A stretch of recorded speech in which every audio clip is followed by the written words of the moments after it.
Hey, this is Matt. Once again, welcome back to another review. There's another paid request, this time from Frame by Frame. Thank you so much for that. And for those interested in requesting pretty much any type of videos or topics or randomness or out of the blueness, commentaries, re-reviews, news, whatever, feel free to send it either directly to my PayPal or join my Patreon. Both links are down below in the info box. And this is for episode 4 of Squid Game. And I will say the more I watch the show, the more I'm like, you know what? This is actually pretty decent. It's a pretty decent show.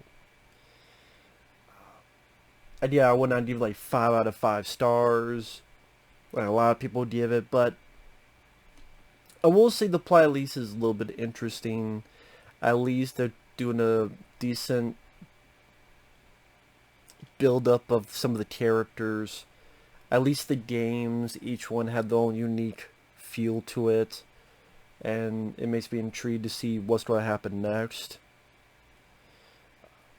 And we're definitely getting into more and more of the games, so there's not a lot, too many subplots where we're outside of the game and doing this, and that.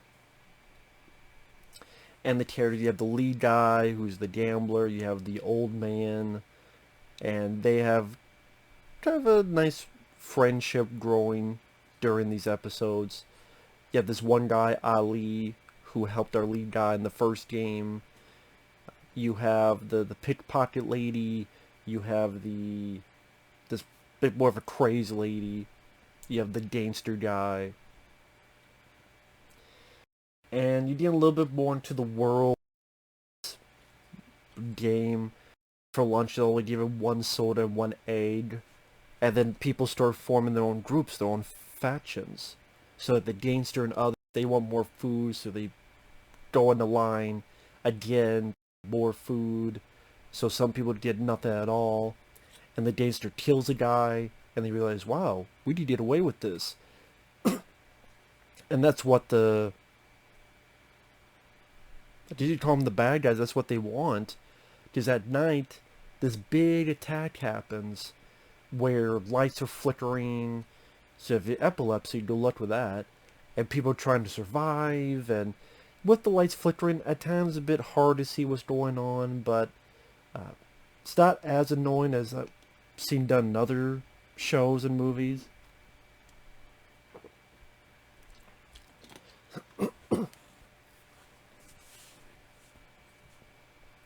And finally, things, smarter heads prevail. Like, come on, let's not kill each other. But that definitely helps dwindle the numbers down. The girl who wanted to leave the first time and then was one of the first to come back. The crazy girl that hid the lighter in her snatch. And she tries to suck up to the gangster and actually fucks him in the bathroom. Again, it still makes me wonder, why is this bathroom such a haven for people? Like, why is there no camera system, no security with this bathroom? Again, this bathroom is bigger than some people's houses. And it's not like they give a shit about people's... Why would they give a shit about people's privacy in the bathroom if they're ready to kill them if they fail? We don't kill you. If that would make you so mad and hungry that you don't try to kill each other at night for our entertainment to dwindle the numbers down. But hey, we're not too bad of a guy. We're decent enough to not have a camera in the bathroom. And you're like, why? I still don't understand why there's the bathroom. People can do whatever the fuck they want in the bathroom. They never really explain that. They've never really explained that. And so then our main characters are starting to get to know each other's names, but the old guy can't remember.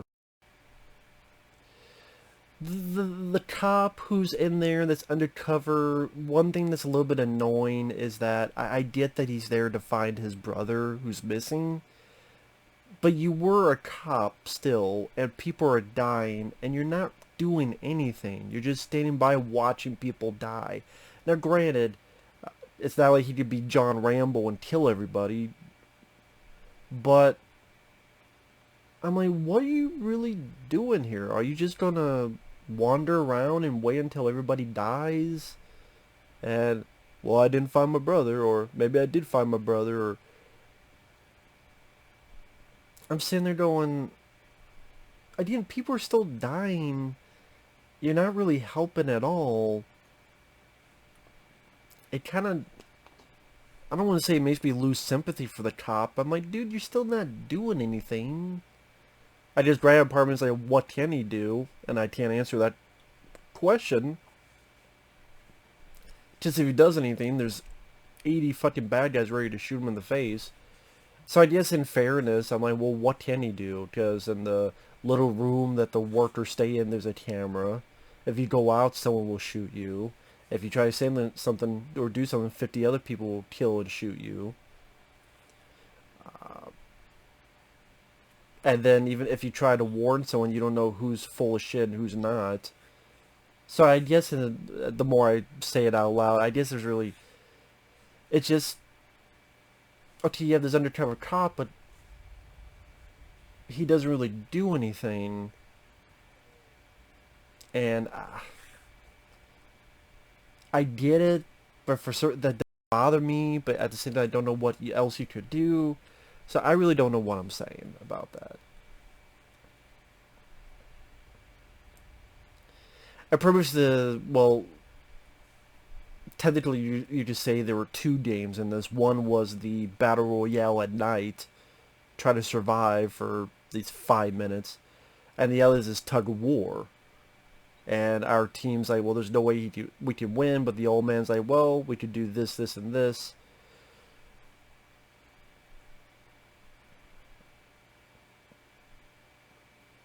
And then it ends with a little cliffhanger where it seems like they're going to fall, and obviously they're not.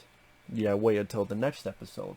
But it does, like I said, it does do a nice job getting you pulled in to see what's going to happen next.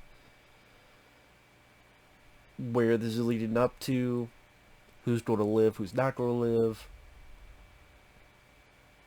Like, the acting is pretty decent. The look of the facility, with how colorful the bad guys' costumes are, and the mask with the shapes, either square or circle.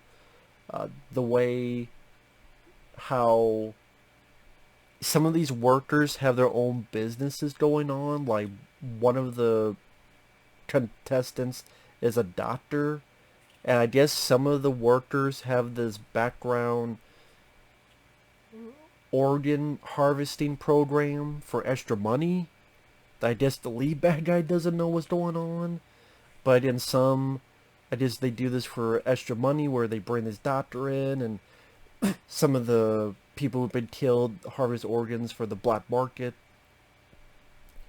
I don't know really if anything's going to be done with that, or it's just, here's a little aside of what these guys do. Granted, part of me still wants to know, what is the deal with all of these bad guys? Like, did they just get hired? Did they answer like a Craigslist ad? Hey, you want to be a guard, and if someone loses, you kill them? Like, again, do you just hire them off a Craigslist? Do you just hire them off of, I don't know, some other ad? Some weird section in a newspaper? Like, how does that all work? I don't know. Or is there any that got the job and didn't quite know what the job was, or they thought, oh, okay, yeah, this is like part of a movie, or part of a script, or part of a program, part of a show, and then they realize, oh shit, this is for real, and they can't back out of it, otherwise they die. Is there any workers like that? Like, I will admit, there's a part of me that wants to know a little bit more about these workers, and what the whole deal is, and again, how did they get here, and yeah, I don't know if they ever go into that. If not, oh well. But yeah, I mean, it's... Like I said, I do have questions, like, again, the whole bathroom, why that's the one safe haven. What people could do anything they want, they can fuck, they can go into the vents like John McClane, they can do anything.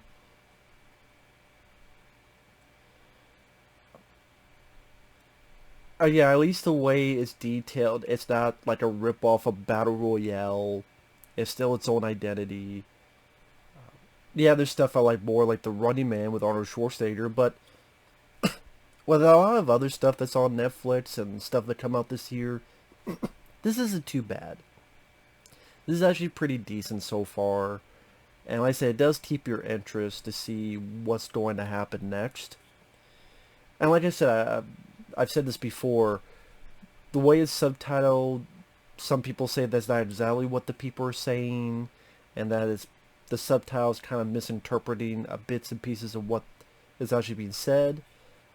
I don't know anything about that. Someone who is more knowledgeable on the dialect, you would know more than me. But it's Netflix. I would be surprised if they fuck up. If they fuck up a lot. But yeah, Squid Game, like I said, it does not have any stupid politics. It doesn't have any stupid agendas. Hell, maybe that's one of the reasons why people are interested, because there's no stupid politics to get in your fucking face. It's just a story that's being told, and